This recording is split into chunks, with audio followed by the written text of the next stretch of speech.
Galatians 4. I read from the Institute for Scripture Research, the ISR, because it takes a direct translation from Hebrew to English, Greek to English, and Aramaic to English. Yah is the Elohim of the heavens and the earth, the first and the last and the only, and he's an extremely jealous El. He's so jealous that he doesn't even want the names of idols or mighty ones to come to our lips. And Yah is short for YahWeh, Yahweh, Yod-He, Vav-He. It's like saying Dan, Daniel, Daniel with an E. What is the difference? And does matter. It's when people say that Phil, Bob, Sam, and Aaron are the same name when no, they're not. And no one in their right mind would ever believe that. And only a fool would believe that a hammer could force its creator to do anything. And there was no letter J in the Hebrew, Greek, or Aramaic text because the letter J is about 600 years old.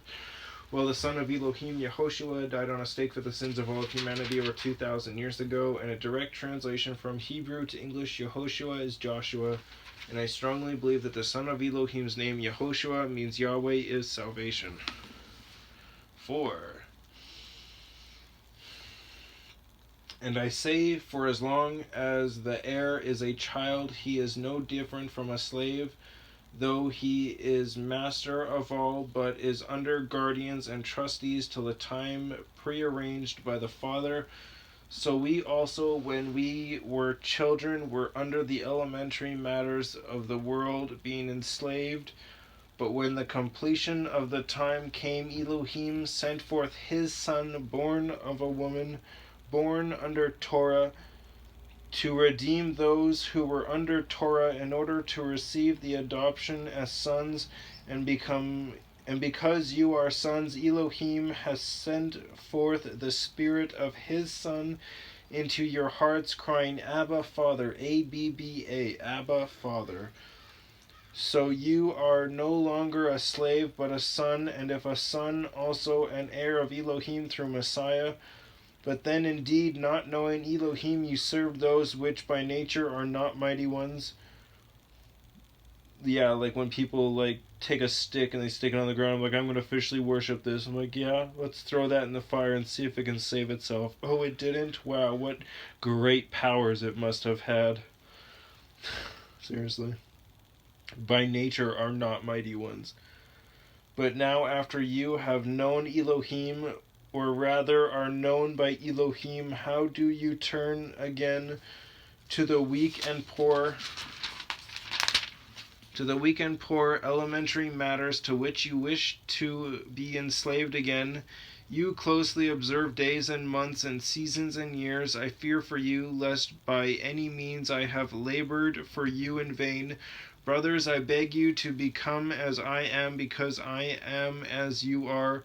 You did not wrong me at all, but you know that through weakness of the flesh I brought the good news to you before, and my trial which was in my flesh you did not despise or reject, but you received me as a messenger of Elohim, as Messiah Yahoshua.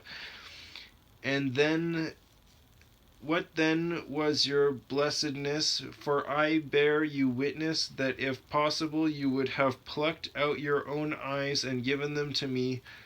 So then have I become your enemy, speaking truth to you. They are ardent towards you for no good, but they wish to shut you out, that you might be ardent towards them.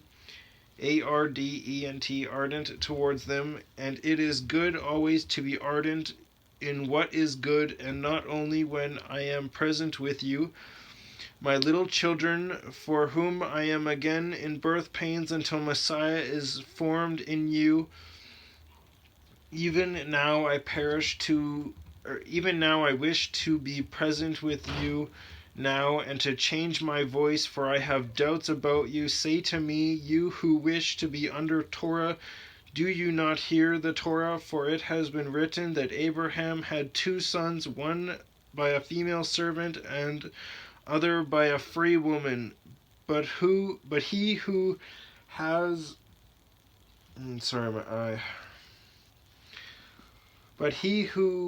of the female servant was born according to the flesh, and he of the free woman through promise. This is allegorical. Allegorical, for these are the 2 covenants, one indeed from Mount Sinai, Sinai, which brings forth slavery, which is Hagar, Hag with a line on top of it, Ar. For this Hagar is Mount Sinai in Arabia. Arab with a line underneath of it, Ia, and corresponds to Jerusalem, which is now and is in slavery with her children. Which now is and is in slavery with her children, but the Jerusalem above is free, which is the mother of us all. For it has been written, Rejoice, O barren, you who do not bear, break forth and shout, for you do not have birth pains.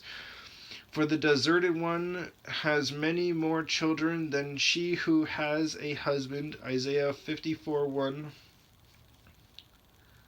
For the deserted one has many more children than she who has a husband.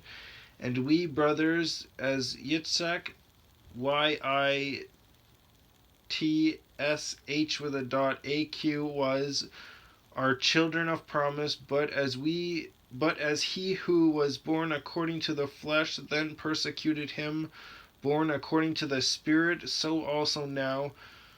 But what does the scripture say? Cast out the female servant and her son, for the son of the female servant shall by no means be the heir of the son of the free woman. Ber 21:10. Therefore, brothers, we are not children of the female servant, but of the free woman.